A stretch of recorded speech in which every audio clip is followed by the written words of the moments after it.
तो हेलो दोस्तों, कैसे हैं आप सब लोग। आशा करते हैं सभी लोग अच्छे होंगे। अगर आप हमारे यूट्यूब चैनल पर अगर आप पहली बार आए हैं तो प्लीज़ यूट्यूब चैनल को हमारे सब्सक्राइब करें, ताकि आने वाली वीडियो सबसे पहले आप देख सकें। तो आज की ये कहानी बहुत ही अलग कहानी होने वाली है, तो प्लीज़ चलते हैं अब कहानी की तरफ।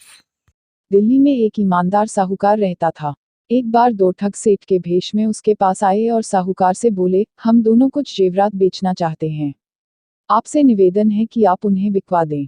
आपकी बड़ी कृपा होगी। साहूकार छल कपट से परे एक सरल स्वभाव का व्यक्ति था। उसने उत्तर दिया, जब तक मैं इन जेवरातों को खरीदारों को दिखाकर उनसे बातचीत न करूं, तब तक मैं आपको नहीं कह सकता कि ये बिकेंगे या नहीं। इसलिए आपको इन जेवरातों को मेरे पास छोड़ना होगा। कल दोपहर तक ग्राहकों से बात कर मैं आपको जानकारी दे दूंगा। सेठ के रूप में आए ठग बोले, आप बेखटक इन जेवरातों को अपने पास रखें। पर एक बात का ध्यान रखें कि जब हम दोनों एक साथ इन जेवरातों को लेने आए तभी इन्हें लौटाइएगा।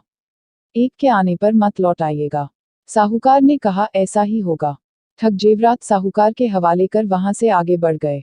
60-70 गज का फासला तय करने के बाद उनमें से एक साहूकार के पास वापस आया और बोला, हम ये जेवरात आपके पास नहीं छोड़ना चाहते। आप कृपा कर इन्हें वापस दे दीजिए। हम लोग कल दोपहर फिर आपकी सेवा में हाजिर हो जाएंगे। साहूकार ने पूछा, आपके दूसरे साथी कहाँ हैं? उस ठग ने उंगली से अपने दूसरे साथी की ओर इशारा कर साहूकार को बतलाया, उस तिराहे पर मेरा दूसरा साथी अपने एक मित्र से वार्तालाप कर रहा है। उसके कहने पर ही मैं आपके पास आया हूँ।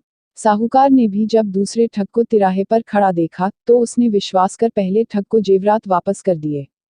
वह ठग जेवरात लेकर चला गया। कुछ समय बीता तो दूसरा ठग साहूकार के पास आया और जेवरात मांगने लगा। इस पर साहूकार बोला, जब आप तिराहे पर अपने मित्र से वार्तालाप कर रहे थे तब आपका दूसरा साथी आया था और वह जेवरातों को ले गया। मैंने उससे आपके बारे में पूछा तो उसने आपकी ओर इशारा कर बताया कि आपके ही कहने पर वह आया है। उसकी बातों पर विश्वास कर मैंने उसे जेवरात वापस कर दिए।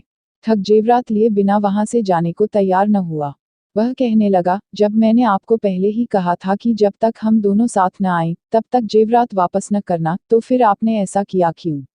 आपने गलती की है। अब इसका फल मैं क्यों भोगूं? आपने किया है, आप भरें। साहूकार ने नम्रतापूर्वक उत्तर दिया, आप भी तो उस समय तिराहे पर खड़े थे जब आपका दूसरा साथी जेवरात लेने आया था। ठग का मिजाज गर्म हो गया। वह तैश में आकर बोला, इससे क्या होता है? क्या मैं कहीं खड़ा नहीं हो सकता? मैंने तो उसे जेवरात लेने भेजा ही नहीं था।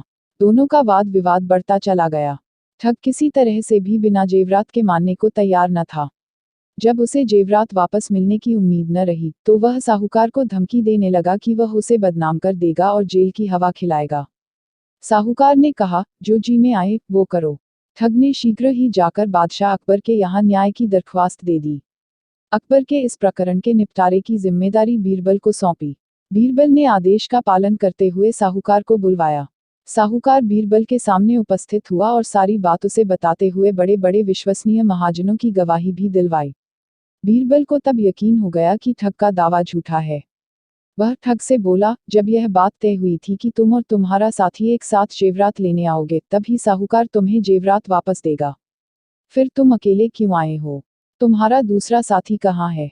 ठग को कोई जवाब देते नहीं बना। तब बीरबल ने साहूकार को आज्ञा दी, जाओ, जब दोनों साथ आए तब इन्हें मेरे पास ले आना। अकेले आए तो भी लाना। ठग समझ गया कि अब उसकी कोई चालकी नहीं चलेगी। लाचार होकर वह वापस चला गया और फिर कभी साहूकार के पास नहीं आया। साहूकार इस न्याय से बहुत खुश हुआ। अकबर ने भी मन ही मन बीरबल की बुद्धि की प्रशंसा की। दोस्तों, आशा है आपको ये बीरबल की चतुराई की कहानी पसंद आई होगी। कहानी पसंद आने पर इसे लाइक कर सकते हैं और अपने फ्रेंड्स के साथ शेयर भी कर सकते हैं। मज़ेदार अकबर बीरबल स्टोरी इन हिंदी पढ़ने के लिए हमें सब्सक्राइब ज़रूर कीजिए। थैंक